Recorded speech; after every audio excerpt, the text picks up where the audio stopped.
మన దేశంలో మిరప ప్రధాన వాణిజ్య పంట. దేశవ్యాప్తంగా 8 లక్షల హెక్టార్లలో సాగుతుంది.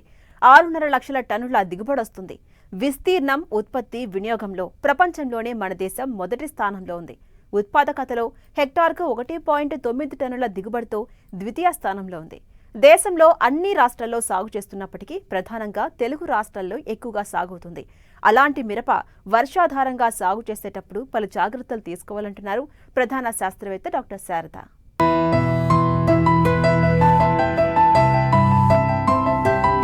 తెలుగు రాష్ట్రాల్లో పండించే వాణిజ్య పంటల్లో మిరప చాలా ముఖ్యమైనది.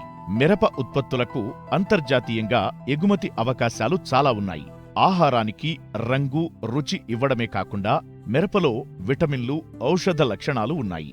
దేశంలోని అన్ని ప్రాంతాలలో మిరపను సాగు చేస్తున్నారు. ఆంధ్రప్రదేశ్లో మిరప 1,34,960 ఎకరాలలో రైతులు సాగు చేస్తుండగా 7,39,620 టన్నుల దిగుబడి వస్తోంది. తెలంగాణలో 79,000 హెక్టార్లలో సాగు చేస్తుండగా 2.8 లక్షల మెట్రిక్ టన్నుల దిగుబడిని తీస్తున్నారు. ఇంతటి ప్రాధాన్యత ఉన్న పంటను సాగు చేసేటప్పుడు చాలా జాగ్రత్తలు పాటించాలి. ముఖ్యంగా వర్షాధారంగా మిరపను సాగు చేసే రైతులు జులై, ఆగస్టు నెలల్లో నారు పోసుకోవచ్చు. ఎకరాకు 650 గ్రాముల విత్తనం సరిపోతుంది. అయితే నారుమడుల పెంపకంలో సమగ్ర యాజమాన్య చర్యలు చేపడితే నాణ్యమైన నారు పెరిగి మంచి దిగుబడులు వస్తాయంటున్నారు ప్రధాన శాస్త్రవేత్త డాక్టర్ శారద. ఈ మిరపని నారుమడిలో ద్వారా కూడా పెంచి సాగు చేయడం జరుగుతుంది. నారుమడి ద్వారా పెంచినప్పుడు మనకి ఎకరానికి 650 గ్రాముల విత్తనం సరిపోతుంది. నేలలో తగినటువంటి సేంద్రియ పదార్థం ఉన్న సారవంతమైన నేలని, నీటి వసతికి దగ్గరగా ఉండేటువంటి నేలలు, కొంచెం పాక్షికంగా నీడ ఉండేటువంటి భూముల్ని మనం నారుమడికి ఎంచుకోవాలి. ఇట్లా ఎంచుకున్న నారుమడిని 15 సెంటీమీటర్ల ఎత్తు, 1 మీటర్ వెడల్పు, 30 నుంచి 40 మీటర్ల పొడుగు ఉండేటట్లు మనం నారుమళ్ళు తయారు చేసుకోవాలి. మడికి మధ్య సుమారు 1/2 మీటర్ దూరం ఉండేటట్లు కనుక మనం మళ్ళీ ప్రిపేర్ చేసుకున్నట్లయితే ఎరువులు చల్లుకోవడానికి కానీ, నీరు పెట్టుకోవడానికి కానీ, కలుపు తీయడానికి కానీ మనకి అనుకూలంగా ఉంటుంది. అట్లా మడికి అందుకని 1/2 మీటర్ దూరం ఉండేటట్లు మనం తయారు చేసుకోవాలి. నారుమళ్ళలో ఎటువంటి రసాయనిక ఎరువులు కూడా వేయన అవసరం లేదు. కాకపోతే సేంద్రియ ఎరువులు, పశువుల ఎరువు కానీ, వేపపిండి కానీ మనం వేసుకోవాలి. ఇట్లా తయారు చేసుకున్న నారుమడిలో విత్తన శుద్ధి చేసిన తర్వాత మడిలో ఒక వరుసకి మధ్య 10 సెంటీమీటర్ల దూరం ఉండేటట్లు మనం విత్తుకోవాలండి.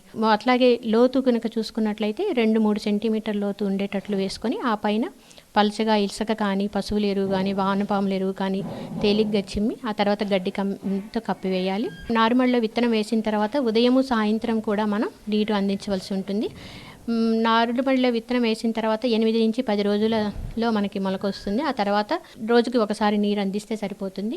అయితే ముఖ్యంగా మనకి నారుమడిలో వచ్చే తెగుల గురించి చూసుకున్నట్లయితే నారుకుళ్ళు సమస్య అనేది ప్రధానమైంది. ఈ తెగులు ఆశించినప్పుడు మొక్కలు గుంపులుగా చనిపోతాయి.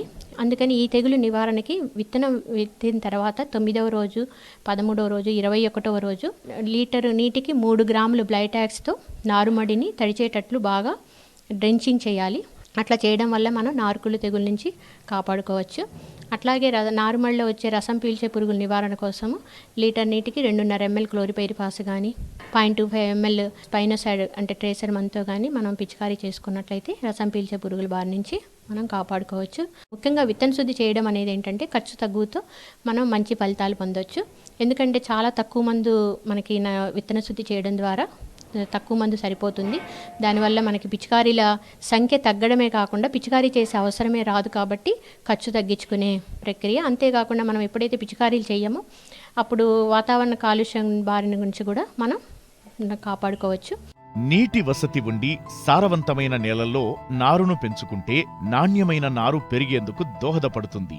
అలాగే కొంచెం పాక్షికంగా నీడ ఉండే విధంగా ఏర్పాటు చేసుకుంటే మంచి నారు వచ్చి అధిక దిగుబడులను సాధించేందుకు అవకాశముంటుంది.